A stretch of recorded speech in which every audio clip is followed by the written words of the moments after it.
Bang, cewek itu gak akan tergoda dengan ketampanan laki-laki, tetapi mereka tergoda dengan bagaimana seorang laki-laki memperlakukannya. Anjrit, gua gak percaya.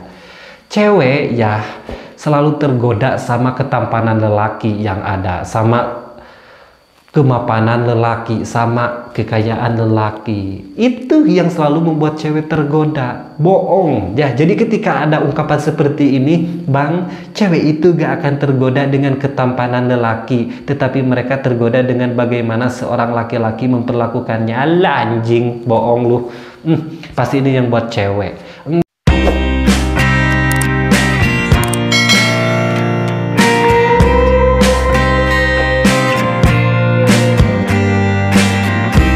Oke guys, jumpa lagi dengan gua di acara sharing. Kali ini kita akan sharing lagi, dan di sharing pertama ada ungkapan seperti ini. Mohon didengarkan guys ya ungkapannya.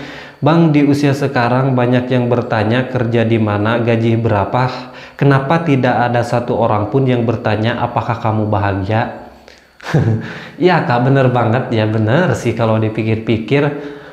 Kenapa jarang sekali orang yang bertanya, kamu betah gak kerja di sana? Kamu nyaman gak sama tempatnya? Kamu nyaman gak sama teman-teman kerjanya, sama bosnya? Jarang sekali ya orang yang bertanya seperti itu. Kebanyakan orang-orang bertanya gajinya berapa, tempatnya di mana. Kamu kerja di mana, gaji kamu berapa? Kebanyakan seperti itu. Gaji, tempat yang ditanyakan. Jarang sekali orang yang menanyakan soal bahagia gak kamu di sana, nyaman gak sama bos kamu, sama teman kamu, sama lingkungan kerja kamu. Jarang sekali kak, bener ya, jarang sekali orang yang bertanya seperti itu. Orang yang bertanya soal kebahagiaan kita jarang sekali tuh ya. Bukannya tidak ada sih ada, cuman secara jumlah lebih sedikit itu. Kebanyakan yang bertanya tuh uang, tempatnya, seperti itu. Yang selalu ditanyakan sama mereka tuh upahnya, dan kita sudah kebeli apa dari upah itu, dari pekerjaan itu. Seperti itu yang selalu ditanyakan mereka ya. Oke kak, benar sekali, terima kasih ya kak ungkapannya. Kita lanjut ke sharing yang kedua. Di sharing yang kedua ada ungkapan seperti ini. Bang, hidup isinya kalau gak nemenin orang gabut ya nemenin yang belum bisa lupain masa lalunya. Anjay, itu biasanya teman brengsek kak. Teman brengsek yang selalu minta bantuan sama kita karena dia belum bisa move on dari mantannya gitu. Itu teman brengsek sih. Gua banyak kak teman-teman yang seperti itu. Teman-teman yang selalu pengen dihibur sama gua gitu kak ya. Karena dia apa? Karena dia belum bisa lupain pacarnya, mantan pacarnya itu gitu. Sementara dia masih cinta, tetapi pacarnya udah gak cinta, terus diputusin. Terus dia apa? Ngeluh-ngeluh, minta dihibur. Dia selalu pengen didengerin curhatannya guys, kayak anak kecil. Seperti itu. Itu terjadi pada teman gua guys ya. Dan apa? Gua yang selalu jadi korbannya, yang selalu nemenin kegabutan dia, yang selalu nemenin masa-masa move on dia gitu. Dan gua kadang heran juga sama dia gitu guys, sama temen gua ya. Lu yang pacaran, lu dulu yang bahagia-bahagiaan sama mantan lu, dan sekarang giliran lu sengsara, giliran lu mau ngelupain dia, kenapa lu harus ngelibatin gua? Gue selalu bilang sama gitu, dan dia selalu tertawa sambil berkaca-kaca matanya. Maaf gue bro gitu. Tetapi gak apa-apa, mungkin saya juga ya suatu saat butuh sama temen gitu, gak apa-apa ya. Oke, saya juga kak seperti itu ya sama kakak. Oke, terima kasih kak ya, kita punya nasib yang sama. Oke, terima kasih ungkapannya. Kita lanjut ke sharing yang ketiga. Di sharing yang ketiga ada ungkapan seperti ini. Dicuekin orang tuh udah gak ngaruh buat gua, karena gua orang yang basicnya juga cuek. Sifat peduli gua cuma buat orang-orang tertentu aja. Ya, bagus kamu kalau seperti itu kawan. Jadi ngapain kita harus ramah kepada orang yang nyuekin kita? Kalau dia cuek ya kita juga cuek. Ngapain? Emangnya dia yang ngasih makan sama kita? Emangnya dia yang beliin pakaian kita? Ngapain kita harus ngemis, harus sok ramah demi orang yang cuek? Kalau orang yang sudah cuek ya kita cuek aja gitu. Ngapain kita harus cuek kepada orang yang ngapain kita harus ramah kepada orang yang cuek? Ya, seperti itu. Bener, saya setuju ya sama ungkapan kakak. Ngapain kita harus ramah kepada orang yang cuek? Orang yang cuek itu ya kita cuekin lagi. Seperti itu. Ya, bukannya kita egois, bukannya kita sombong, tetapi menurut gua pribadi guys ya, itu soal harga diri. Ngapain kita harus ramah kepada dia yang tidak memperdulikan kita, yang tidak respect sama kita. Seperti itu ya. Kita harus punya harga diri jadi manusia. Ya ngapain kita harus ramah, udah dicuekin juga. Harus sok iye gitu, udah dicuekin juga. Tinggalkan orang yang mencuekan kita itu ya, cuekin lagi sama kita ya. Seperti itu, cuek balas cuek. Oke, terima kasih Kak ya ungkapannya. Kita lanjut ke sharing yang keempat. Di sharing yang keempat ada ungkapan seperti ini. Entah aku pulang di usia muda atau tua, tapi aku berharap ketika itu aku dalam ketaatan.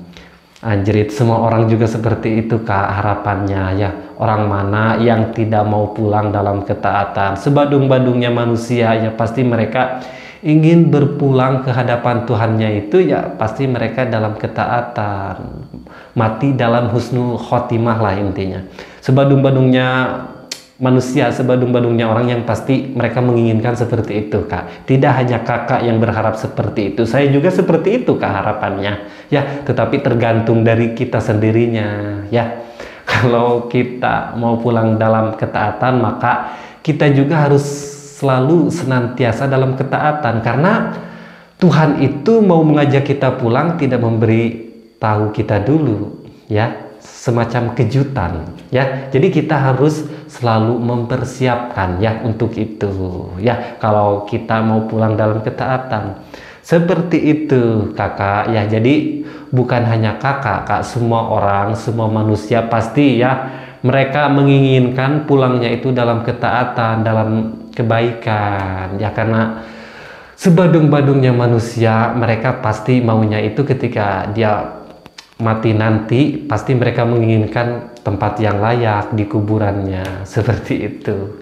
Oke Kak, terima kasih ya, terima kasih ungkapannya. Kita lanjut ke sharing yang kelima. Di sharing yang kelima, Bang, saya sedang tidak punya apa-apa, cuma punya nyawa, itu pun hanya titipan. Anjrit, semua orang juga begitu Kak ya, nyawa itu titipan. Bahkan diri kita sendiri itu titipan. Maka dari itu ngapain kita harus sombong? Tidak ada hal yang harus disombongkan dari diri kita, karena diri kita itu titipan, tangan kita titipan, nyawa kita titipan, rambut kita titipan, apalagi mobil dan motor kita. Jadi ngapain kita harus sombong ya, karena kita sudah tahu semua itu hanyalah titipan. Jadi jangan sombong ya, kurangin kadar kesombongannya ya, perbanyak sadar diri, perbanyak kenali diri kita gitu ya, punya siapa diri kita ini ya. Seperti itu Kak ya, semua orang tahu ya Kak kalau nyawa itu titipan. Jadi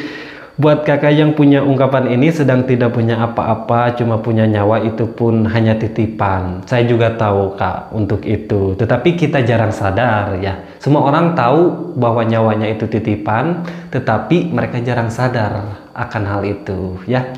Oke Kak, terima kasih ya telah mengingatkan kita. Oke, terima kasih Kak. Kita lanjut guys ke sharing yang keenam. Di sharing yang keenam ada ungkapan seperti ini. Di saat orang lain bahagia dengan dunianya, aku hanya bersedih betapa kurangnya ilmu agamaku. Anjay, baru pertama kalinya guys gua ya nemuin ungkapan yang sehebat ini. Semoga aja ini bener ungkapan hatinya dia. Keren banget. Di saat orang lain insecure pada dunia yang belum dia kuasai, di saat orang lain insecure dengan hartanya yang masih sedikit, dan ini ya si kakak ini insecure ya, dia insecure dengan agamanya, dengan pengetahuannya. Jarang banget relatif insecure itu karena melihat kekayaan orang lain, karena mobil mewah orang lain, pakaian mewah orang lain, rumah mewah orang lain. Tetapi ini ada yang berbeda, insecure karena dia ngerasa agamanya itu kurang guys ya. Jadi keren banget, saya apresiasi banget ya ungkapan kakak ini ya. Keren Kak, keren. Saya baru menemukan loh ungkapan seperti ini. Semoga ini ungkapan dari lubuk hati Anda ya. Oke Kak, terima kasih ya, keren ungkapannya. Oke guys, kita lanjut ke sharing yang ketujuh. Di sharing yang ketujuh ada ungkapan seperti ini. Jika sudah waktunya hujan akan turun, jika sudah masanya bunga akan mekar, jika sudah waktunya doa-doa akan dikabulkan. Ini buat kalian ya yang lagi tidak sabar untuk menunggu kapan ya doa saya Tuhan dikabulkan. Ingat ya, saya bacain sekali lagi ungkapannya. Jika sudah waktunya hujan akan turun, jika sudah masanya bunga akan mekar, jika sudah waktunya doa-doa akan dikabulkan. Mungkin buat kalian yang lagi nunggu doanya dikabulkan, ingat ya, mungkin belum waktu yang tepat aja Tuhan untuk mengabulkan doa kalian. Maka dari itu persiapkan diri kalian untuk menyambut apa? Doa-doa kalian yang terkabulkan ya. Tuhan itu tahu mana yang terbaik buat hambanya ya. Jadi tunggu aja ya, mungkin belum tepat aja waktunya Tuhan untuk mengabulkan doa itu ya. Seperti itu. Oke, terima kasih ya. Oke Kak, terima kasih ungkapannya ya. Kita lanjut ke sharing yang ke-8. Di sharing yang ke-8 ada ungkapan seperti ini. Tidur di depan TV, bangun di dalam kamar, sesakti itu ya kita dulu. Ya, waktu kecil memang seperti itu. Yang mindahin itu orang tua kita ke kamar. Dulu ya kalau kita habis nonton TV di ruang tamu, habis makan-makan, terus kita ketiduran. Pas bangun pagi itu kita udah ada di kamar. Seperti itu ya, karena sama orang tua kita dipindahin. Tetapi kalau sekarang guys, kita tidur sampai pagi pun ya, sambil nonton TV di ruang tamu tidak ada yang mindahin karena mungkin berat badan kita yang sudah semakin bertambah ya. Jadi orang tua kita tidak mungkin untuk menggendong kita, tidak mungkin untuk memindahin kita karena berat ya. Kalau untuk saat ini yang ada kita harus menggendong orang tua kita, yang harus sayang sama orang tua gitu ya. Yang ada kita yang harus seperti itu untuk sekarang mah. Kalau sudah dewasa, kalau waktu kecil ya saya juga seperti itu Kak. Dulu inget-inget tuh pagi udah di kamar udah pakai selimut, padahal maghrib ya pas mau tidur gak pakai selimut, gak pakai bantal, terus di ruang tamu pas bangun tiba-tiba di kamar gitu dipeluk sama ibu seperti itu dulu waktu kecil. Tetapi sekarang kita harus yang balikan seperti itu sama ibu kita, sama orang tua kita. Kita yang harus perhatian, kita yang harus sayang karena kita udah dewasa. Seperti itu Kak ya. Oke Kak, terima kasih telah mengingatkan saya kepada masa lalu kita semua. Oke, kita lanjut ke sharing yang ke-9. Di sharing yang ke-9 ada ungkapan seperti ini. Bang, cewek itu gak akan tergoda dengan ketampanan laki-laki, tetapi mereka tergoda dengan bagaimana seorang laki-laki memperlakukannya. Anjrit, gua gak percaya. Cewek ya selalu tergoda sama ketampanan lelaki yang ada, sama kemapanan lelaki, sama kekayaan lelaki. Itu yang selalu membuat cewek tergoda. Bohong ya. Jadi ketika ada ungkapan seperti ini, Bang, cewek itu gak akan tergoda dengan ketampanan lelaki, tetapi mereka tergoda dengan bagaimana seorang laki-laki memperlakukannya. Alah anjing, bohong lu. Pasti ini yang buat cewek. Enggak seperti itu faktanya. Sebaik apapun kita memperlakukan dia, kalau dia melihat orang yang lebih kaya dari kita, kalau dia melihat orang yang lebih keren, lebih mapan dari kita, ya elah dia akan meninggalkan kita. Bohong lu, bohong, gua gak percaya. Bohong. Buat laki-laki ya tolong jangan terhipnotis sama kata-kata kaum betina yang satu ini, karena ini ungkapan yang sangat berbahaya. Oke, Kak, buat ungkapan kakak, saya sebagai lelaki sejati dan saya tidak akan percaya ya, tidak akan percaya. Bohong, gua pernah ngerasain.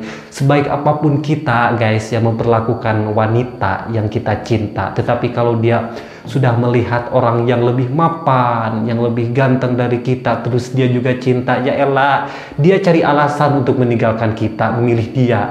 Bohong ya. Gua gak percaya sama ungkapan betina yang satu ini. Oke, terima kasih kakakku ya, dan mohon maaf ya kalau saya gak percaya sama ungkapan kakak ini. Oke, bye bye, terima kasih. Kita lanjut guys ke sharing yang ke-10. Di sharing yang ke-10 ada ungkapan seperti ini. Jika pada akhirnya aku tidak bisa memilikimu, biarlah aku mengagumimu dari jauh sampai di titik di mana rasa itu hilang dengan sendirinya. Anjay, dalam banget kata-katanya Kak. Jadi gini Kak, saya kasih tips ya buat kalian yang lagi mengagumi seseorang. Kalau kalian suka sama seseorang ya tolong jangan hanya dikagumi tetapi berusaha untuk mendekati orang itu. Ya jangan insecure sama keadaan kalian ya. Jangan malu, dekati dia. Ya jangan menyiksa diri hanya karena cinta terus kita tidak berani untuk mengekspresikan rasa cinta yang ada dalam diri kita. Jangan seperti itu. Kalau kamu cinta, kalau kamu sayang sama dia, ungkapkanlah ya. Jangan hanya jadi pengagum. Usaha untuk mendekati dia. Kalau dia lebih tinggi dari kamu secara level, ya kamu juga harus berusaha untuk menaikkan level kamu sama dia ya. Supaya apa? Supaya pantas, supaya seimbang. Seperti itu ya, jadikan dia itu sebagai motivasi untuk merubah hidupmu menjadi lebih baik lagi kalau dia di atas kamu levelnya. Seperti itu ya. Jadi jangan hanya pengagum ya, jangan hanya jadi pengagum dalam diam ya. Setidaknya ada usahalah untuk mendoakan dia seperti itu. Setidaknya ada usaha untuk meminta dia kepada penciptanya seperti itu Kak. Jadi kalau jadi pengagum tuh ya jangan hanya jadi pengagum saja ya, tetapi jadilah pengagum juga yang selalu berusaha mendoakan, berusaha selalu meminta kepada yang menciptakannya. Seperti itu ya. Oke, seperti itu Kak buat kalian yang sedang mengagumi ya, dan termasuk juga yang punya ungkapan ini. Oke, terima kasih ya, semoga kamu ada keberanian untuk mendekatinya dan tidak selamanya jadi pengagum rahasia. Oke guys, kita lanjut ke sharing yang ke-11. Di sharing yang ke-11 ini ada ungkapan seperti ini Kak, mohon untuk didengarkan guys ya. Ungkapannya seperti ini, seorang pria lebih cenderung stres karena memikirkan kebahagiaan keluarga dan pasangannya dibanding dirinya sendiri. Iya benar banget itu. Seorang pria lebih cenderung stres karena memikirkan kebahagiaan keluarga dan pasangannya dibanding dirinya sendiri. Itu betul banget. Betul banget. Ya betul banget. Pria tuh memang seperti itu. Pria tuh memang bertanggung jawab kepada wanita, kepada keluarganya. Makanya buat kalian ya para wanita harus selalu percaya sama pria ya. Harus selalu percaya sama laki-laki. Karena laki-laki itu tidak pernah mengkhianati. Dia selalu jujur dan bakti ya. Seperti itu. Bener Kak, saya setuju banget sama ungkapan kakak ini ya, karena saya juga pria, mungkin kalau saya betina ya sedikit akan menolak juga. Karena saya pria, saya setuju dengan ungkapan kakak yang hebat ini. Seorang pria lebih cenderung stres karena memikirkan kebahagiaan keluarga dan pasangannya dibanding dengan dirinya sendiri. Itu betul banget. Itu terjadi pada saya dan pada semua lelaki. Seperti itu. Kalau laki-laki memang seperti itu ya, laki-laki memang seperti itu. Mohon untuk didengarkan ya buat kalian para wanita yang tidak percaya sama lelaki ya. Mohon untuk didengarkan dan dipertimbangkan. Oke, terima kasih ya. Kita lanjut guys ke sharing yang ke-12. Di sharing yang ke-12 ada ungkapan seperti ini.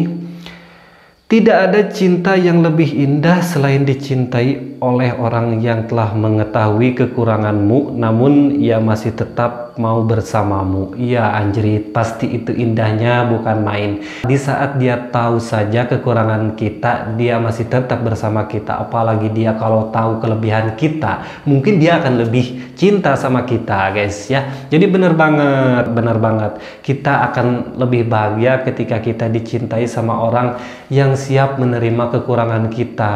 Seperti itu.